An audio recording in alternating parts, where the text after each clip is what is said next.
It's coming down again. Inside. It's been like this ever since Art Kardonsky moved to this Palm Bay rental in May. This is mild right now. You can see it's leaking, but when it really pours out, it floods this whole deck area out and goes right into my bedroom. Art says that flooding's happened at least 5 times since May, and he hasn't had much luck getting his apartment management to fix it. Art's a Navy vet with PTSD. Yeah, we were in the war in Vietnam, and I took a bullet in the shoulder. I was young. I was 17 when I went in. See it? But Art says over time, his tough military experiences helped him grow into a more empathetic, patient person. Patience, that's carried him through his frustrations with this apartment as he works to keep it as clean as he can. Art says his dad taught him the importance of cleanliness. Well, he taught me as a young person that everything that we had or bought that we had to take care of, and it would last a lot longer. But Art doesn't feel staff at this apartment complex are taking such good care of his home. Recently, Art says he gave staff something called a Notice of Material Noncompliance, a letter explaining the issues at his apartment. And the mold and the mildew. And that if something wasn't done within a week, Art would withhold his rent. They have done nothing to the sunroom whatsoever. That notice Art gave his landlords is a legal right Florida tenants have. But here's the problem. Art gave staff that notice 2 days after he was already late on rent. A week later, he got an initial eviction warning. These are my different keys in the harmonica. If I'm concerned about something or thinking about something when I play the harmonica, my feelings come out in the harmonica.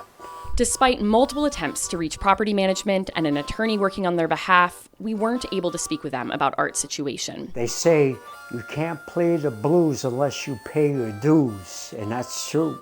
I messed up on that. In Palm Bay, Molly Durig, Spectrum News 13. These days, this is where Nicole DiPiero comes to get away, in her family's bathroom. For the last 2 years, she hasn't been able to use her bedroom because of roof damage insurance refused to cover. It's okay, I guess. The hardest part is probably not having sleepovers with my friends. The 10-year-old's making the most of it, but her dad, JJ, knows she misses her privacy. It all started about 2 years ago, JJ says, when the roof of their house started leaking, causing black mold to grow behind the drywall. The house and roof were only about 10 years old. This room used to be my daughter's room. The leak originated in the bedroom right next to it that connects, but it came over to this room and tons of mold, carpets were soaked. But their claim was denied immediately. And insurance industry expert Mark Friedlander says JJ's family isn't alone. Unfortunately, because Florida insurers are trying to crack down on the frivolous lawsuits and fraud schemes, sometimes policyholders are caught in the middle, meaning a legitimate claim gets denied. An increase in those fraudulent lawsuits filed on behalf of homeowners is one reason insurance companies say they're being forced to raise rates. In just the last year, state lawmakers passed legislation to better track home insurance lawsuits in an effort to weed out fraud. But the Office of Insurance Regulation tells us they're still in the process of implementing that tracking system. For homeowners like JJ fighting for legitimate claims, a lawsuit is a last resort. You can see it in the rising number of civil remedy notices, or CRNs, collected by the Department of Financial Services. A CRN is a first step in the process of suing an insurer for either underpaying or failing to resolve a legitimate claim. Our watchdog data analysis found in the last year and a half alone, the number of CRNs has jumped up by 30% compared with the 5 years prior. And in certain parts of the state, the difference becomes even more extreme. In Melbourne, there's been a 49% increase in CRNs. In Apopka, 84%, and in Deltona, a 194% increase in those bad faith warnings to home insurance companies. For JJ, in 20 years of being homeowners, he says this was the first insurance claim they ever filed. Now he's just trying to get by as he figures out what to do next. We just had some guests stay here a couple weeks ago, so this was the best we could do. We just put the air mattress in here. An air mattress is where his daughter Nicole sleeps too, in the living room for the last 2 years. For JJ, that's the hardest part of all of this. We're like, God, why do we even have insurance? Is it just strictly for fires? Because they're not going to cover, you know, any damages for leaks. Doesn't matter the color. Hendrix Reyes has come a long way from the church parking lot where he used to sleep. But he still can't forget the 4 years he spent homeless in Orlando, just like these folks right now. Believe me, this is the best shirt I got in the whole bunch. Out of all the clothes I got, this is the best shirt. Hendrix knows from personal experience how hard it is to live each day without a home, using only whatever you can carry with you. In general, what they really need is just somebody to acknowledge them. Somebody to treat them like a human being. That's why, after Hendrix finally found stable housing, he's still giving back to those without. Not just with clothing and other material items, Hendrix is giving of himself. All everyone needs is an opportunity, though, you know, for the most part. And here you can find that. Places like this, you can find that. Hendrix says to truly break the cycle of homelessness, most people need help that goes beyond a handout. For Hendrix, much of that help came from the Sharing Center in Longwood, where folks like Orlando Irizarry still go for showers, food, and other essential resources. I got my chargers, there's my work pants that I wear to go to work. Even with an income, many still can't afford a stable place to live in Central Florida. Like Orlando here, they keep relying on places like the Sharing Center to fill the gaps. Staff here say the pandemic shifted the Sharing Center's focus from emergency aid to more permanent, stabilizing solutions for folks experiencing homelessness. I have my little good moments and my little bad moments, you know. As long as I still get to see the sun. The trick is trying to have more good moments than bad. Yeah. Hendrix hopes his own journey out of homelessness can help inspire others to believe they can achieve the same thing. You know, things could change, man. Like for instance, in my case, I finished school now. You know, I got a place now. I'm actually working. And he hopes long-term, groups like the Sharing Center can help more folks get and stay up on their feet. In the meantime, Hendrix will keep helping people struggling with the homelessness he himself finally escaped. You find a way out, most people don't come back. But I'm out here. I'm out here on a Saturday.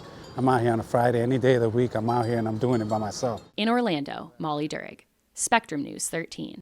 It may have taken 10 or 12 different offers, but finally, Jonelle Anglem has a place for her family to call home. These are my coins. I don't even think I have anything to put them on anymore. The Air Force veteran used a VA home loan, an impressive feat these days, according to many local realtors who say buying with a VA loan in today's red-hot housing market can be a challenge. I was the Airman of the Year, and this is the medal from that one. I got it for supporting multiple labs, 5 different laboratories as a technician. But all those awards aside, Jonelle took something even bigger away from her time in the military. My top thing I would say that I learned was how much I could really do on my own. That sense of independence helping guide her through civilian life challenges too, including this past year of house hunting. Just take it from Jonelle's son. Apparently it was impossible. Many veterans and realtors say lately they've had more trouble than ever before finding sellers who are open to VA home loans. Some sellers may hesitate because of the VA loan's specific inspection and appraisal requirements. They had let this go for so long that the plenum underneath the wood was all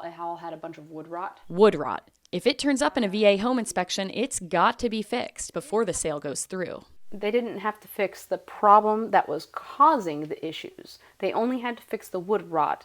And from the VA inspection point, they said, if they just paint over it, that would be fine. But Jonelle says it costs the seller less than $100 to fix. If this was me buying a house prior to this particular circumstance, I would have required them to replace the air conditioning unit and fix the plenum. But it's such a strong seller's market that they just want to fix as little as possible. High cash offers leaving many veteran buyers in the dust. We're not so strict on the inside, but we have high expectations of behavior on the outside of the house. For Crypto, Jonelle's training him to help with emotional support after she was medically retired from the military. Jonelle's lived in different places throughout the years, even buying and flipping houses along the way. This last experience stands out, though. It was the longest house hunt that I've had in my experience of buying houses. Homes were just flying off the market too quickly for them to act, and even when they could, sellers rejected them in favor of higher cash offers. Come on. Jonelle says she sold her truck so she could add $30,000 of her own cash on top of any offer they made. None accepted until they finally managed to find just the right seller at just the right time. Adentro. Back inside, Jonelle reflects on a different time. This was our house in Ohio. This one was a 5-bedroom, 5,000 square foot house on 2.5 acres for $300,000. In here in Orlando, that's unheard of. Like, you wouldn't be able to find anything like that here. Especially now when local home inventory is at an all-time low, with the average home sales price at an all-time high, $340,000 at the end of December. Jonelle warns many selling agents might misunderstand the VA home loan, thinking it's more hassle than it actually is. A lot of people don't know what the VA loan is, and they don't know the process. She's grateful for her own knowledgeable realtor. If you have the right agent that is specializes in VA loans, they can help them understand and get your offer accepted. To bring veterans just like Jonelle home. In Orlando, Molly Durig, Spectrum News 13. In 80 years, Rebecca Ferguson's collected quite the range of keepsakes. It's Mama with a 2 little baby. For this mama, the most special items are from her late son, Bobby. The last one he gave me on my birthday. To other people, this is just junk. This is memory. This is love. It's what makes packing up these treasured items so difficult. I'm lost.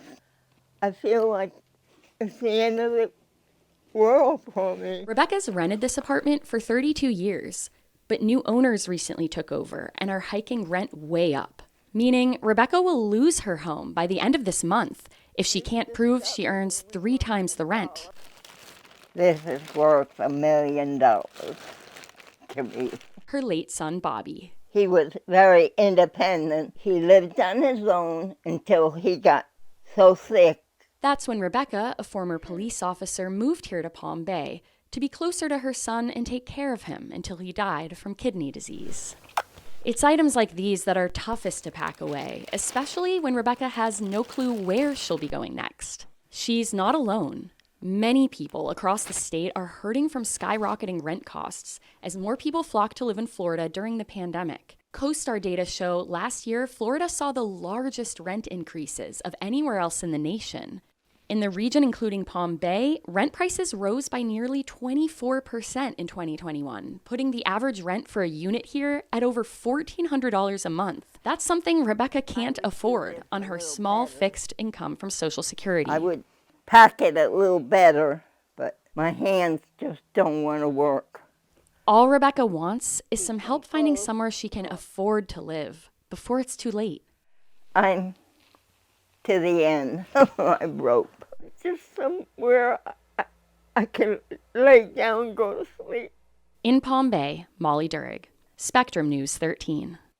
No matter which way you slice it, housing is expensive these days. Madeline Clark's feeling the pressure at her Baldwin Park apartment. They're going anywhere from $650 to $700-800 more a month than what I'm currently paying. That's what she's heard from her neighbors who have been stressing about enormous rental increases. It's motivated Madeline to consider buying instead. I would like to stay between the $200 to $240. Last summer, real estate prices were so high, on average, it was cheaper to rent than buy almost anywhere in the country, including Orlando, which was right on the brink thanks to spiking rent prices. Now, a new LendingTree analysis finds it is, once again, cheaper to buy than rent in Orlando. But for millennials on a budget, the difference may be slight. At the end of the day, am I saving money? Am I going broke moving?